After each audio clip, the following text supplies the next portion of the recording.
북한 군인들이요, 다음 달 초부터 우크라이나 전선에 투입될 것으로 전망이 되는 가운데 러시아에 파병된 북한군의 정체에 대해서 궁금증이 커지고 있습니다. 앞서 북한군으로 추정되는 이 남성들이 줄을 서서 보급품을 받는 모습이 공개되기도 했다고 하거든요. 근데 여기에 북한 말도 들리는 목소리가 담기기도 했다는데 관련 영상 보고 오실까요?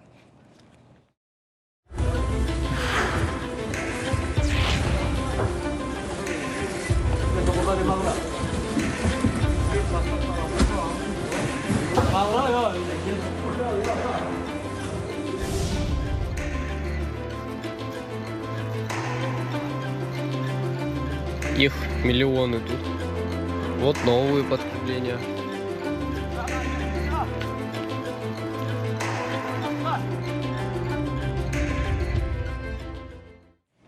네, 우리 정부는 북한군이 이미 국경을 넘어서 러시아로 들어간 것으로 파악하고 있습니다.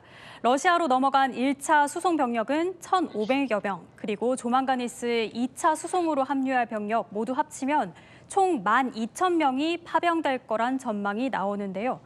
파병된 이 북한군의 정체 궁금하실 텐데 북한군의 폭풍 군단으로 알려져 있습니다. 이 폭풍 군단은요, 과거 김일성이 부대원 중 한 명이라도 한 개 사단과 바꾸지 않겠다 이렇게 말할 만큼 총애를 받은 부대로 전해져 있는데요.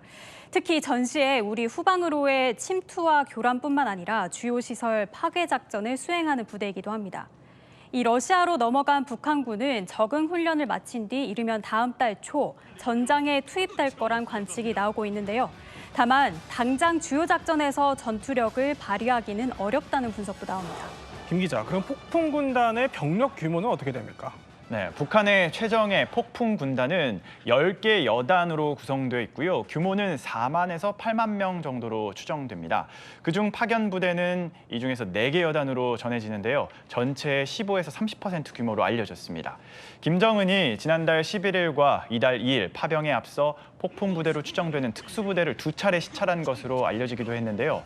북한은 과거 베트남이나 중동에 전투기 조종사, 군사 고문단 등 이런 인력들을 파견한 적은 있지만 이번과 같은 대규모 지상군 파병은 처음입니다.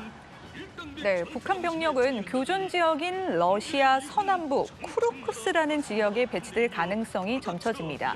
통일부 김수경 차관이 저희 뉴스에 어제 출연해서 이 같은 전망을 내놨는데요. 관련 발언 듣고 오겠습니다.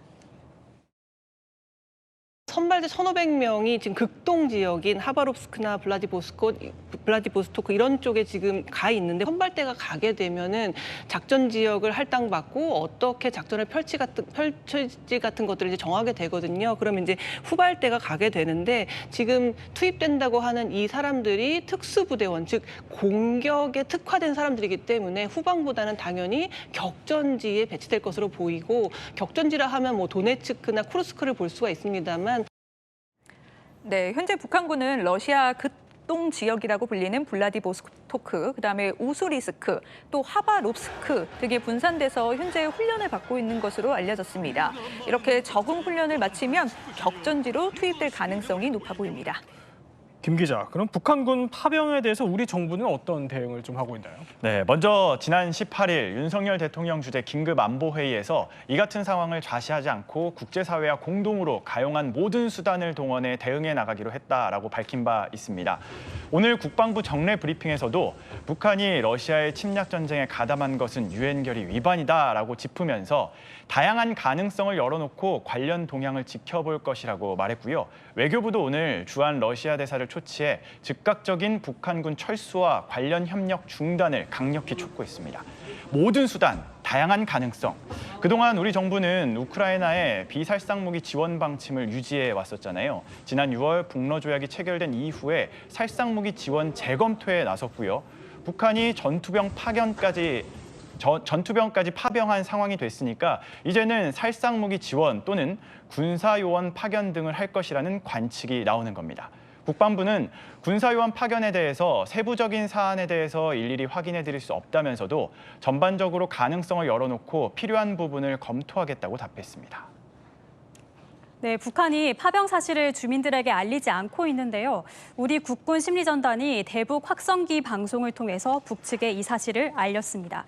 북한 주민들은 물론 군사 분계선 일대의 북한 장병들에게 이 파병 사실을 알린 겁니다. Вот они побежали. 심리적 동요를 불러일으키는 효과를 노렸다, 이렇게 볼 수 있습니다. 그럼 북한 측 반응은 어떻습니까? 네, 아직까지 북한은 별다른 입장을 내놓지 않고 있습니다. 북한의 대내외 매체들 모두 잠잠한데요. 그동안 북한은 러시아의 무기를 공급하고 있다는 이 국제사회의 지적에 조작이라고 잡아떼면서 적극적으로 대응해왔는데, 그런데 이 파병에 대해선 입을 다물고 있는 겁니다. 침묵을 이어가는 건 러시아도 마찬가지인데요. 러시아는 이달 초 우크라이나 언론에서 북한군 파병설이 제기됐을 때만 해도 가짜뉴스라면서 맞받아쳤는데, 그런데 이번 우리 국정원의 발표엔 공식 반응을 내놓지 않고 있습니다. 그렇군요. 이렇게 오늘 이야기 핵심만 한번 살펴봤습니다.